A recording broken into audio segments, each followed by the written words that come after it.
Unan katanya mau milih presiden dulu. Oh iya. Hai. Hai. Hello everyone. So we are from Group 3 and in this opportunity we are going to present about ER system in TD Bank. But before we begin, let's get to know each other. My name is Muchtada Muthohari. I am Maulana Fikra Habib. I am Miftahul Farazilah. I am Marisa Syafira Najwa. And I am Mahraini Salsabila. So the first material will be present by Fikra. So check it out. Hello, I'm Fikra. Here I'm going to introduce Citibank to you and tell you how Citibank implement enterprise risk management in their enterprise. So what is Citibank? Citibank is a Canadian-based bank with over 85,000 employees and 22 million customers. Citibank has three main businesses. The first one is Canadian retail, which include TD Canada Trust, TD Auto Finance Canada, and TD Insurance. The second one is wholesale banking, which includes TD Securities, and the last one is US retail. So TD Bank is not only in Canada, but it is based in Canada. TD Bank also available in the USA. In the USA, TD Bank provides services including TD Bank, which is American most convenient bank, TD Auto Finance US, and the last one is US credit cards. Okay, I just introduced TD Bank to you guys. Now let's take a look at the ERM at TD Bank. So, TD Bank has a comprehensive enterprise risk management approach based on its enterprise risk framework. The issues that address in the ERF is the first one, the nature of the risk of TD business strategy and operation. The second one is how TD defines the type of risk it is exposed to. The third one is risk management governance, and the last one is how TD manage risk through processes that identify, measure, assess, control, and monitor its risks. If we talk about risk management, we cannot separate it from risk appetite. So in TD Bank, there is a statement called TD Risk Appetite Statement, which is the primary means used to communicate how TD view risk and determine the risk it is willing to take to grow its business. So TD Bank want to or willing to take risk, but only if the risk fit this category. The first one is the risk fit its business strategy and can be understood and managed. The second one is the risk do not expose the enterprise to any significant single loss event. And the last one, the risk do not harming the TD brand. TD Bank also update its risk appetite statement to ensure that it is remain current and relevant. It is by establish a risk appetite governance framework which is approved annually by the Risk Committee of the Board, RCOB. The next material will be explained by Marisa. So Marisa, go ahead. Okay, hello everyone, I'm Marisa and I'm gonna explain the next topic about understanding an organization risk help reinforce the risk culture. So the ERF along with the TD risk inventory ensures TD Bank effectively manage its risk culture. It sets the direction for enterprise risk management, facilitating consistent risk identification and developing appropriate risk strategies and process. Definition of common terms include: first is strategic risk. Strategic risk is the potential for financial loss or reputational damage arising from ineffective business strategies, improper implementation of business strategies, or a lack of responsiveness to change in the business environment. The CEO manages strategic risk supported by the members of the senior management team. They define the overall strategy in consultation with and subject to approval by the board. The second is credit risk. Credit risk is the risk of loss if a borrower or counterparty in a transaction fails to meet its agreed payment obligations. Credit risk is one of the most significant and pervasive risks in the banking sector. Every loan, extension of credit, or transaction that involves a transfer of payments between TD and other parties or financial institution expose TD to some degree of credit risk. The responsibility of credit risk management is enterprise-wide. Each business segment's credit risk control unit is primarily responsible for credit decisions and must comply with established policies, exposure guidelines, and credit approval limits. The third is market risk. Market risk is the risk of loss in financial instruments or the balance sheet due to adverse movement in market factors such as interest and exchange rates, prices, credit spreads, volatilities, and correlations. TD is exposed to market risk in its trading and investment portfolio as well as to its non-trading activities. The primary responsibility for managing market risk in trading activities lie with wholesale banking with oversight from market risk control within risk management. The fourth is liquidity risk. Liquidity risk is the risk of having insufficient cash or collateral resource to meet financial obligation without raising funds at unfavorable rates or being unable to sell assets at reasonable price in a timely manner. Demand for cash can arise from deposit withdrawals, debt maturities, and commitments to provide credit or liquidity support. The Asset or Liability and Capital Committee oversees the Liquidity Risk Management Program. 5 is operational risk. Operational risk is the risk of loss resulting from inadequate or failed internal process, people, and system or from external events. Operational risk is embedded in all of the bank's business activities, including the practice for managing other risks such as credit, market, and liquidity risk. Operational risk management is an independent function that designs and maintains the overall operational risk management framework. This framework sets out the enterprise-wide governance process, policies, and practice to identify, assess, report, mitigate, and control operational risks. 6 is insurance risk. Insurance risk is the risk of financial loss due to the actual experience emerging differently from expected in insurance product pricing or reserving. This could be to adverse fluctuation in timing, actual size, and or frequency of claim mortality, morbidity, policyholders' behavior, or associated expense incurred. Senior management within the insurance business units has primary responsibility for managing insurance risk with oversight by the Chief Risk Officer or insurance who reports into risk management. 7 is legal, regulatory, and compliance risk.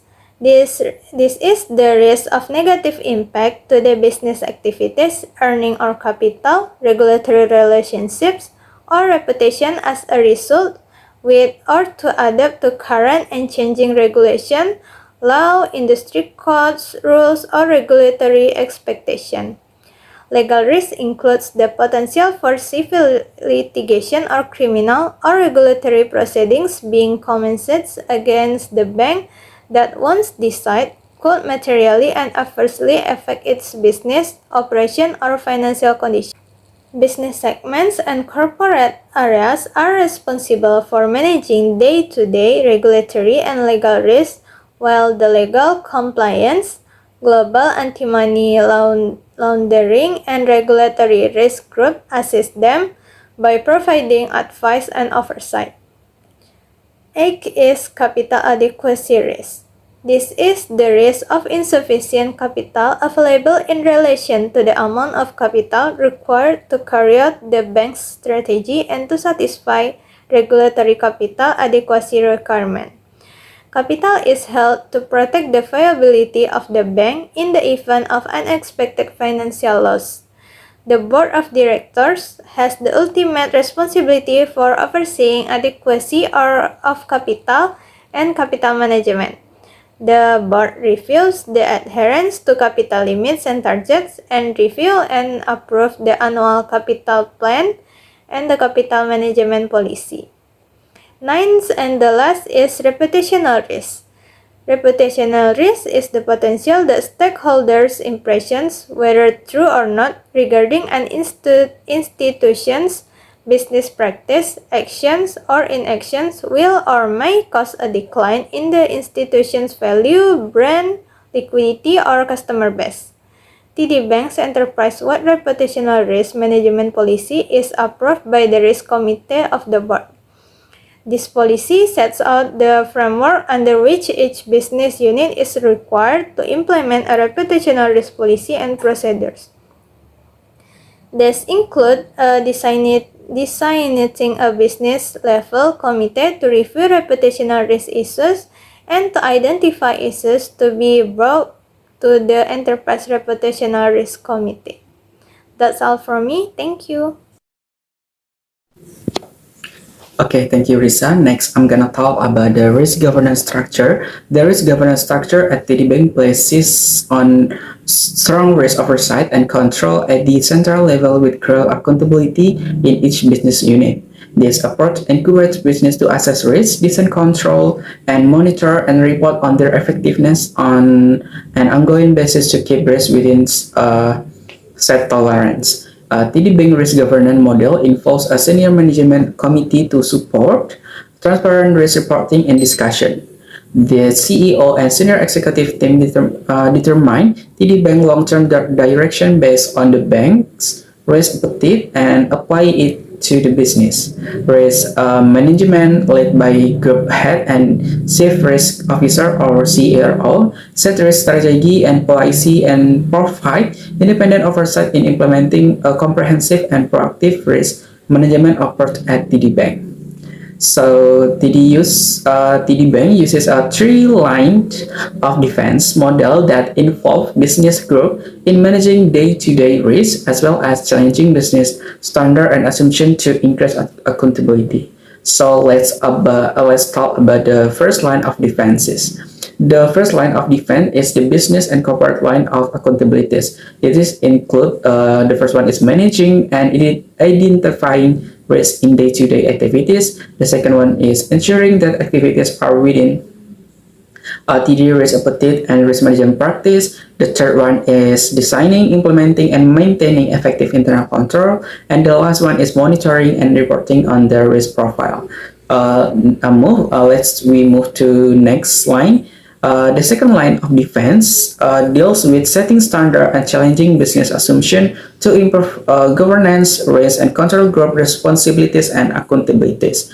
This second line include the first one is establishing enterprise governance, risk, and control strategies and practice. The second one is providing oversight and independent challenge to the final line through review, inquiry, and discussion. The third one is developing and communicating governance, risk, and control policies. The fourth one is providing training, tool, and advice to support policy compliance. And the last one is monitoring and reporting on compliance with risk appetite and policies.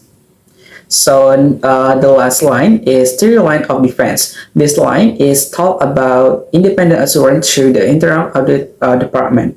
This line includes verifying independently that TDERF is operating effectively, and the last is validating the effectiveness of the first and second line of defense in fulfilling their mandate and managing their risk profile. Okay, next we're gonna talk about the TD Executive Committee.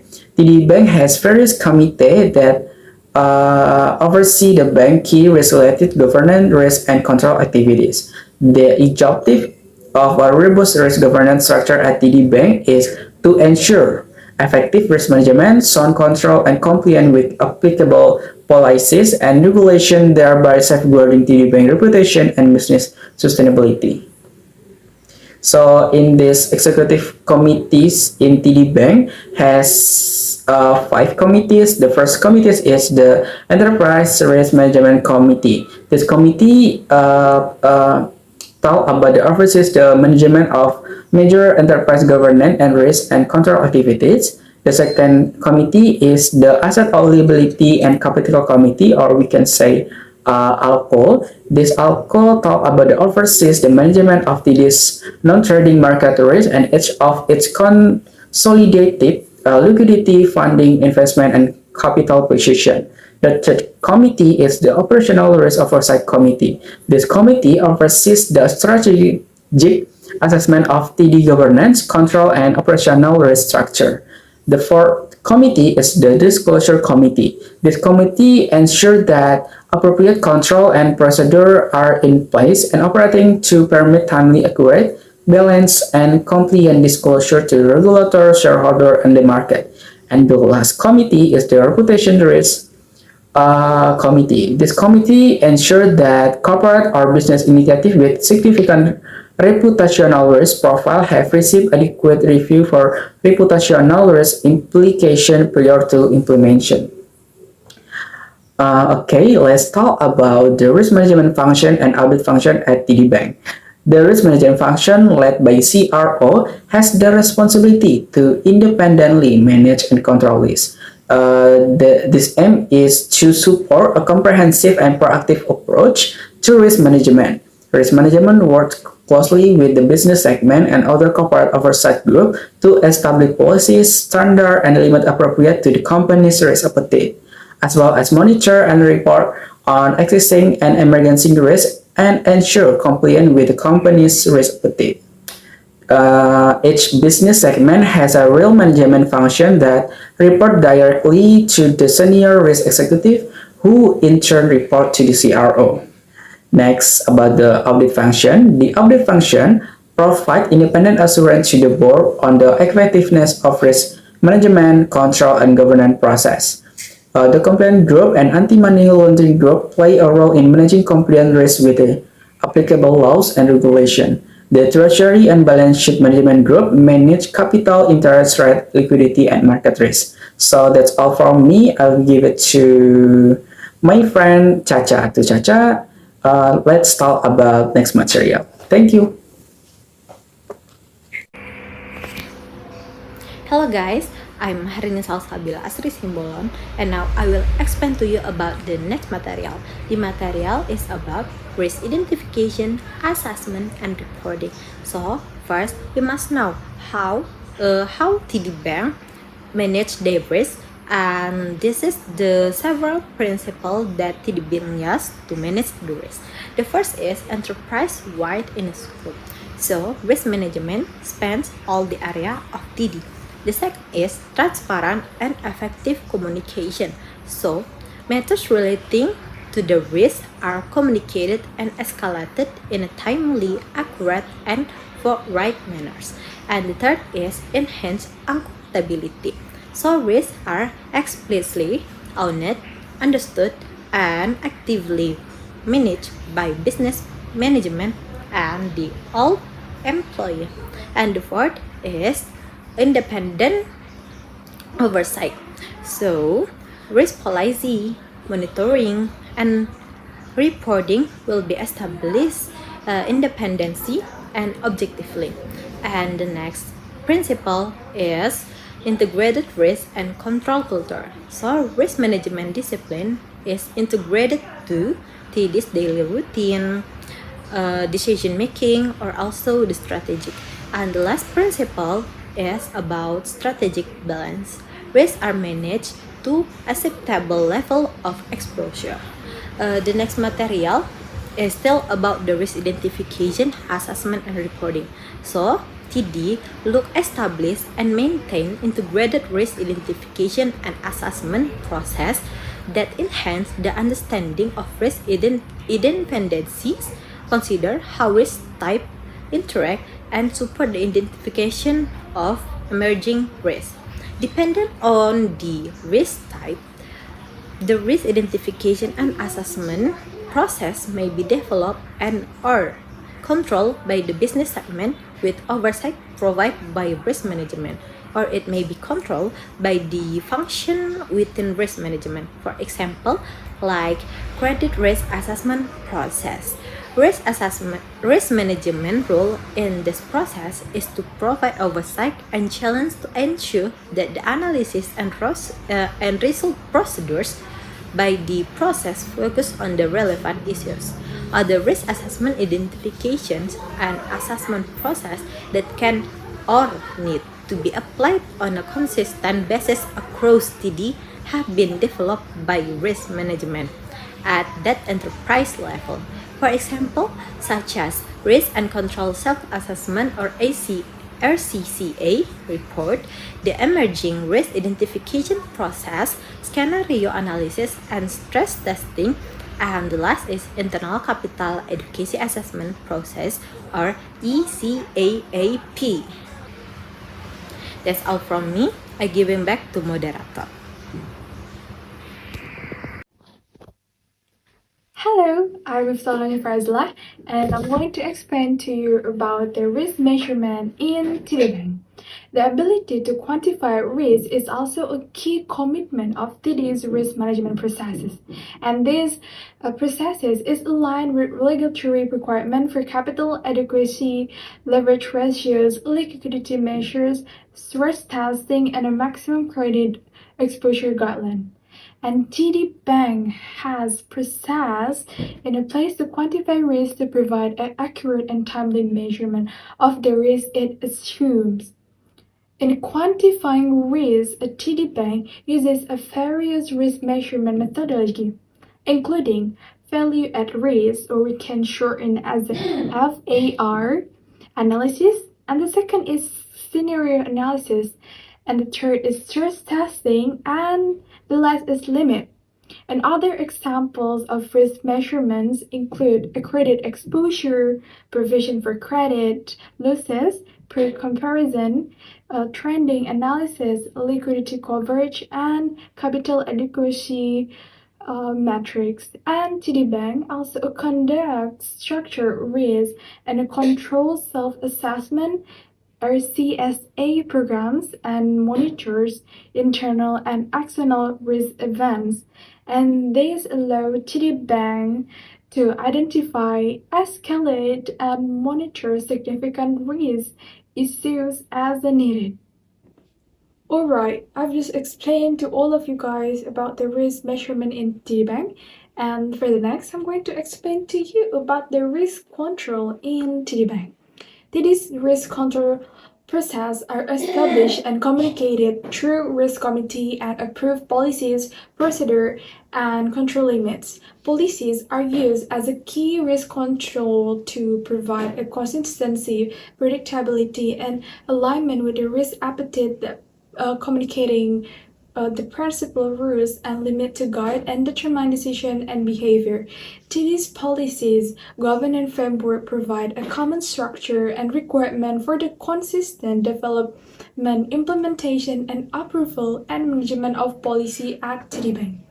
In recognition of the importance of technology, risk control, and management, TD Bank has established the Technology Risk Management and Information Security Program, which is designed to reduce a business risk with protect the bank, its customer, and its employee. And this enterprise-wide program is delivered and through governance policy setting along with the technology risk assessment and control framework that generates awareness, communication, and ongoing assessment, information security, and architecture and strategy and vulnerability and an incident in management.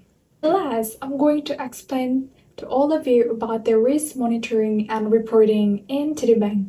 TD Bank monitor and report on risk level on regular basis to senior management.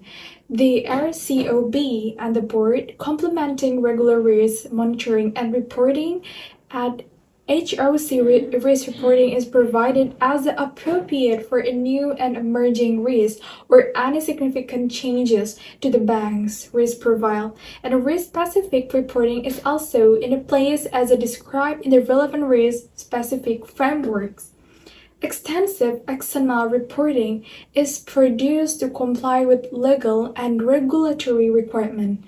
And TD Bank also discussed the ARF and related risk management practices in the management discussion and analysis, or we can shorten as MD&A, section of its annual report. All forward-looking statements to external stakeholders included in the MD&A are by their very nature subject to inherent risks and uncertainties, general and specific, which may cause the bank's actual result to differ materially from the expectation and expressed in the forward-looking statement.